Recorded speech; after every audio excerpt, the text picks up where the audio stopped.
इस जीवन में मनुष्य अपनी क्रियाओं को बहुत महत्व देता है, अपने कर्म को बहुत महत्व देता है। मैं करता हूं, मैंने किया है और मैं करूंगा।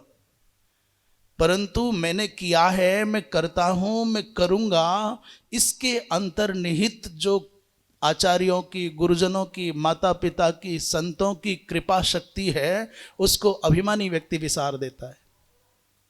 अहंकारी केवल क्रिया के बल पर प्रगति चाहता है, सफलता चाहता है। और जो सदाचारी है, जिसके जीवन में साधगुण्य है, वो अपनी क्रियाओं के साथ में गुरुजनों की कृपा, माता पिता की स्नेहाशीष की कृपा और भगवंत की कृपा को बल देता है, उसका आश्रय पाकर के आगे बढ़ता है। उसका लाभ ये है, यदि केवल क्रिया के द्वारा प्राप्त सफलता का दंभ भरोगे तो फिर आप बहुत दिन तक सम्मान न पाओगे, प्रशंसा ना पाओगे, प्रतिष्ठा ना पा सकोगे। अभिमान पतन का कारक बन जाता है। और यदि आप कृपा की समन्वित क्रिया का आश्रय लेते हो तो सफलता तो मिलती है, समाज में प्रतिष्ठा पृथक से मिलती है। लोग कहते बहुत विनम्र है, बहुत सरल है, बहुत सदाचारी है, गुरुजनों का सम्मान करने वाला है। इसलिए कृपा और क्रिया दोनों का समन्वित रूप ही राजा कहते हैं। महाराज, नित्योदकी ब्राह्मण, नित्योदकी ब्राह्मण स्यात् नित्य शस्त्रश्च क्षत्रियः तयोर्हि सर्वमायत्तं यत्किंचित् जगति गतम।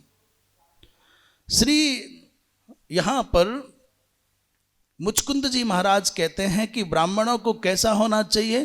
बोले नित्योदकी ब्राह्मण स्यात्, अर्थात ब्राह्मण को नित्य संध्या वंदन निष्ठ होना चाहिए।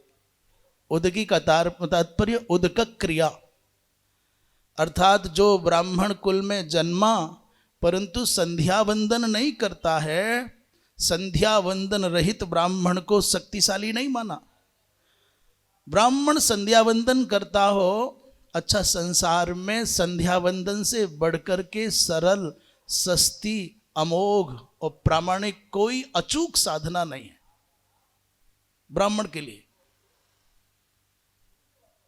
संध्या वंदन के बिना भले ही दुर्गा पाठ करे, भले ही नित्य रुद्राभिषेक करे, भले ही अखंड संकीर्तन करे और चाहे जो करे, परंतु शास्त्र कहते हैं द्विज यदि संध्या नहीं करता है, संध्या से विरहित होकर के भिन्न भिन्न प्रकार के उपक्रमों से पुण्यार्जन करना चाहता है, तो फिर ये उचित नहीं है।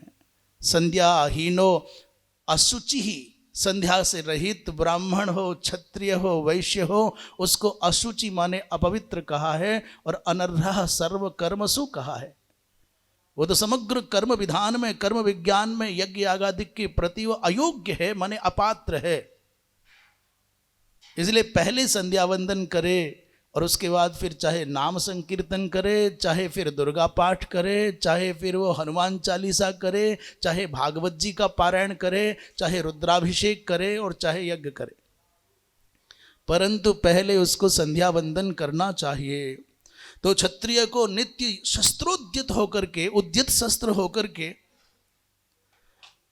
और ब्राह्मण को नित्य संध्यादिक संपन्न होना चाहिए। तो दोनों मिलकर के समग्र प्रपंच पर अपना नियंत्रण कर सकते हैं।